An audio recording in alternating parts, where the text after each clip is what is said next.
নমস্কার বন্ধুরা, আমি সুখী একজন সার্টিফাইড ক্লিনিক্যাল ডায়েটিশিয়ান।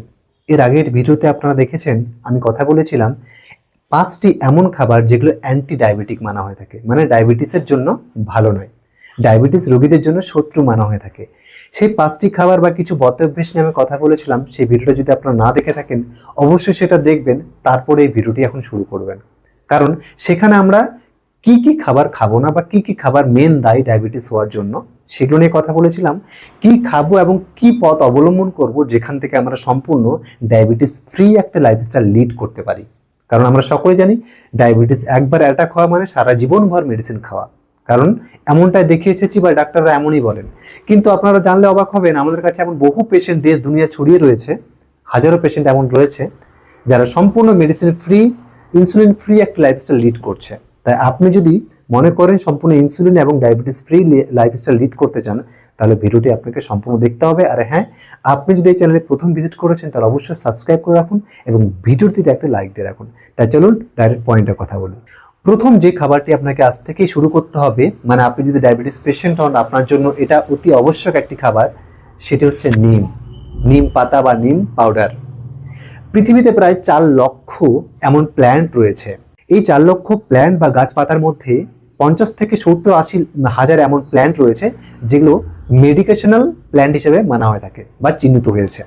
এই 50 থেকে 70-80 হাজার মেডিকেশনাল প্ল্যান্টের মধ্যে নাম্বার 1 প্ল্যান্ট হচ্ছে এই নিম। বুঝতেই পাচ্ছেন এত গাছ রয়েছে পৃথিবীতে, সেগুলোর মধ্যে নাম্বার 1 মেডিকেশনাল প্ল্যান্ট মানা হয়ে থাকে এই নিম গাছকে। আর এই নিম প্রাচীন কাল থেকেই অ্যান্টি ডায়াবেটিক মেডিসিন হিসাবে ব্যবহার করা হয়। তাই চলুন এই নিম কিভাবে আমাদের শরীরের জন্য হাইলি এফেক্টিভ ডায়াবেটিস পেশেন্টদের জন্য সে বিষয়ে একদম পুঙ্খানুপুঙ্খ আলোচনা করি। এই নিম গাছ বা পাতার মধ্যে থাকে আজাডিডাস্টিন, নিমডিন, নিম্বিডিন, ফ্লাভোনয়েডস। এগুলো কি করে? ইনসুলিন ফাংশন উন্নত করে, মানে ইমপ্রুভ করে। যেমন 1 নাম্বার ইনসুলিন সেন্সিটিভিটি বাড়ায়। কিভাবে? আমাদের কোষের মধ্যে থাকা যে ইনসুলিন রিসেপ্টর রয়েছে এগুলোকে অ্যাক্টিভ করে। ফলে আমাদের রক্তের মধ্যে যে চিনি বা গ্লুকোজ ঘুরে বেড়াচ্ছে বেশি পরিমাণে হয়ে গিয়েছে, কোষের ভিতরে মানে সেলের ভিতরে ঢুকে যেতে পারে। ফলে রক্তের মধ্যে থাকা যে গ্লুকোজ এটা খুব দ্রুত ডাউনে চলে আসে। 2 নম্বর, লিভার থেকে গ্লুকোজ বের হওয়া কমিয়ে তোলে।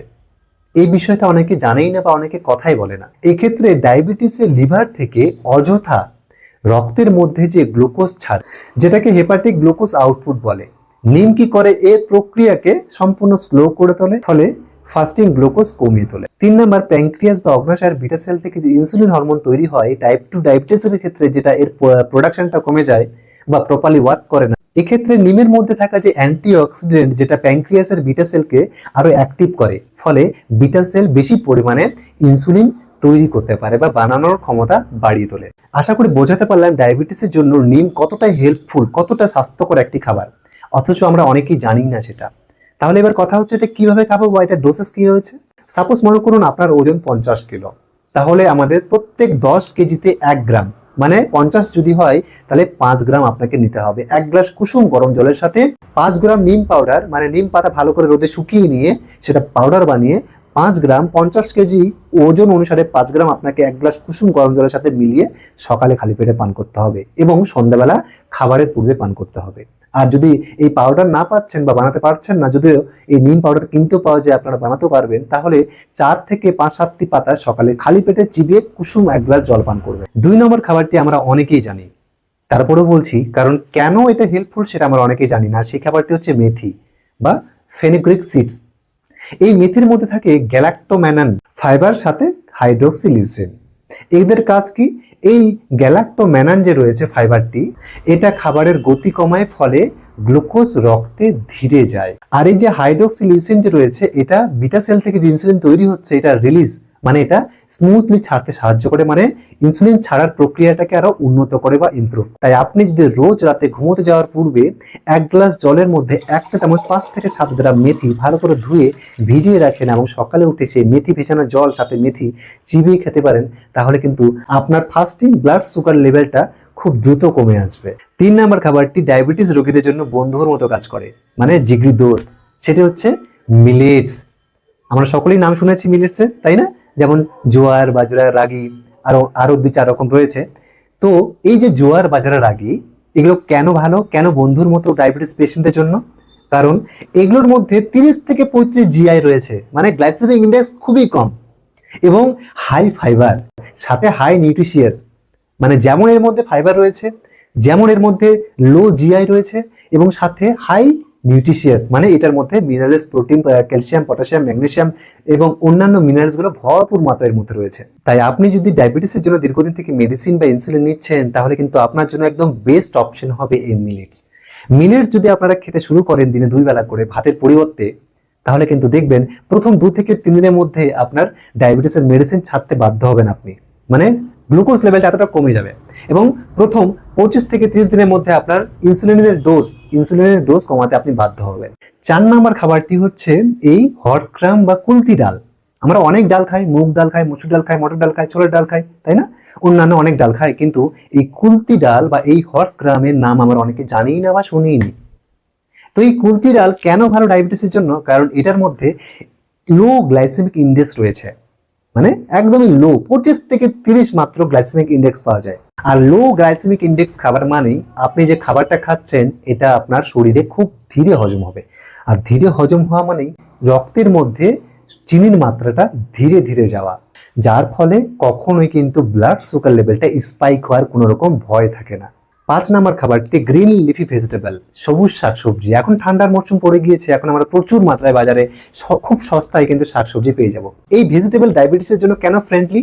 কারণ এগুলোর মধ্যে রয়েছে প্রচুর মাত্রায় ভিটামিন, মিনারেলস, যেগুলো কিন্তু কি করে আমাদের ইনসুলিনের সেক্রেশন, ইনসুলিনের সেন্সিটিভিটি এবং ইনসুলিনের দরজাটা খুলে দেয়।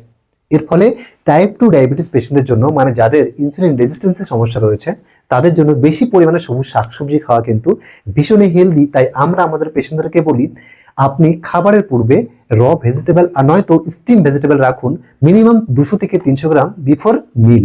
6 নম্বর খাবারটি ওটস। ওটস আমরা অনেকেই খাই, কিন্তু এটা ওটস ডায়াবেটিস ফ্রেন্ডলি একটি খাবার। কারণ এই ওটস বেটা গ্লুকন নামক এক ধরনের জেল তৈরি করে, এক ধরনের সাবস্টেন্স তৈরি করে, যেটি খাবারকে খুব ধীরে হজম করা এবং ইন্টেস্টাইন থেকে সুগার লেভেলটা খুব ধীরে শোষণ করে। ফলে খাবারের পর গ্লুকোজ লেভেলটা সাডেন স্পাইক করার কোনো রকম ঝুঁকি থাকে না। আর এই ওটস মেডিকেলে কিন্তু প্রুভেন একটি খাবার, অর্থাৎ ডায়াবেটিস ফ্রেন্ডলি একটি ফুডস মানা হয়ে থাকে। 7 নম্বর খাবারটি হচ্ছে চিয়া সিডস। এই চিয়া সিডস আমরা অনেকেই খাই, অনেকেই নাম শুনেছি, অনেকে হয়তো জানি না।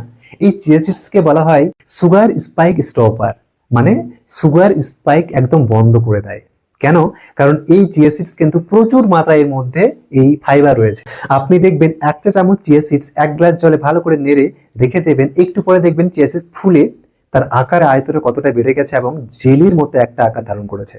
তাই যারা ডায়াবেটিস রোগী বা যারা ওভারওয়েট সমস্যায় ভুগছেন, তাদের জন্য কিন্তু এই চিয়া সিডস একটা উত্তম মানের খাবার। শুধু তাই নয়, এটার মধ্যে রয়েছে প্রচুর মাত্রায় প্রোটিন এবং অন্যান্য মিনারেলসও কিন্তু ভরপুর মাত্রায় রয়েছে। তো যাই হোক, এমনই একটা একটা করে কথা বলতে গেলে অনেক সময় লেগে যাবে। তো এবার আমরা একদম মেইন পয়েন্টের কথা বলি, ডায়াবেটিস থেকে বাঁচতে গেলে আমাদের কি করা উচিত। দেখুন, এর আগের ভিডিওতে আমি কথা বলেছিলাম টাইমলেস মেডিসিন এবং ফুডলেস মেডিসিন নিয়ে। টাইমলেস মেডিসিন আমি বলেছিলাম ডোন্ট ইট বিফোর সানরাইজ, সূর্যাস্তের পূর্বে, এবং ডোন্ট ইট আফটার সানসেট, সূর্যাস্তের পরে কিছু খাওয়া চলবে না। এটা আপনাদেরকে একদম মাথার মধ্যে ভালো করে ঢুকিয়ে নিন আপনারা, কারণ আপনি ভুলেও কখনো সন্ধ্যে 7টার পরে কোনো খাবার খাবেন না জল ছাড়া। মাসে 2-1 বার চিট মিল হতে পারে, কিন্তু এটা অভ্যেস করা যাবে না।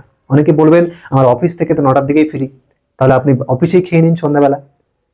আপনি বেছে নিন যে আপনি মেডিসিন খাবেন নাকি ডায়েট কন্ট্রোল করবেন, লাইফস্টাইল চেঞ্জ করবেন। কারণ ডায়াবেটিস তো কোনো ডিজিজের আকারে পড়েই না, it's not a disease, it's a lifestyle disorder disease. মানে আপনি শুধুমাত্র এখান থেকে বেরোতে পারবেন লাইফস্টাইল চেঞ্জিং এর মাধ্যমে, নিজের খাদ্যাভ্যাস পরিবর্তনের মাধ্যমে। Otherwise there is no way, এটাকে সারানোর কোনো রকম উপায় নেই। তাই টাইমলেস মেডিসিন আপনাকে স্ট্রিক্টলি ফলো করতে হবে। এবং ফুডলেস মেডিসিনটা কি?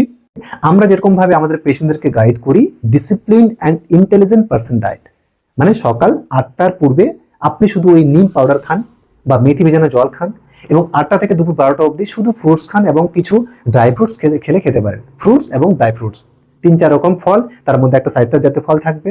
এবং দুপুরে খাবারের পূর্বে 200 থেকে 300 গ্রাম কাঁচা স্যালাডস, গাজর, টমেটো, বিটরুট, মূলো, এই টাইপের যেগুলো আপনি খেতে পারছেন সেগুলো খাবেন। বা কাঁচা খেলে যদি অসুবিধা হয় তাহলে স্টিম করে খান। আর দুপুরে যেটা আপনি খাচ্ছেন ব্রাউন রাইস বা মিলেটস বা হোয়াইট রাইস, সেটা আপনি খান। এবং সন্ধ্যাবেলার খাবারটা 7টার মধ্যে কমপ্লিট করতে হবে। সন্ধ্যাবেলা তো আপনি এই দুপুরের মতোই খাবেন, ব্রাউন রাইস, মিলেটস, এবং তার পূর্বে আপনি আবারও সেই স্যালাডস খান। মাথায় রাখতে হবে দুধ খাওয়া চলবে না। কেন? কারণ দুধ একটি অটো ইমিউন রিয়াকশন তৈরি করে, অটো ইমিউন ট্রিগার করে, ওকে, যেটা কিন্তু ডায়াবেটিসের জন্য ভীষণই হার্মফুল এফেক্ট করে। এবং সাথে কোনো রকম নন ভেজ খাওয়া চলবে না। নন ভেজ বলতে মাছ, মাংস, ডিম এসব খাওয়া চলবে না। সাথে বাইরের যে কোনো রকম প্যাকেজেস ফুডস, প্রসেস ফুড এগুলো খাওয়া চলবে না, ওকে। এবং সাথে সাথে আপনাকে কি করতে হবে? লাইফস্টাইল চেঞ্জ করতে হবে। সকালবেলা নয়তো বিকেলবেলা মিনিমাম 30 থেকে 40 মিনিট আপনাকে হাঁটাচলা করতে হবে। এই কয়েকটা অভ্যেস পরিবর্তনের মাধ্যমে কিন্তু আপনি এখান থেকে সম্পূর্ণ বেরিয়ে আসতে পারেন। আদারওয়াইজ কি বলেছিলাম, কোনো রকম কোনো মেডিসিন দিয়ে এটাকে আপনি ছাড়াতে পারবেন না। তো যাই হোক, আজকের এই ভিডিওটা যদি ভালো লাগে তাহলে অবশ্যই প্রচুর প্রচুর পরিমাণে শেয়ার করবেন। আর আপনি যদি চ্যানেলে প্রথম এসেছেন অবশ্যই সাবস্ক্রাইব করে দেবেন। চলুন বন্ধুরা, আজকের ভিডিওটা আমরা এখানে শেষ করছি। দেখা হচ্ছে পরের ভিডিওতে। নমস্কার।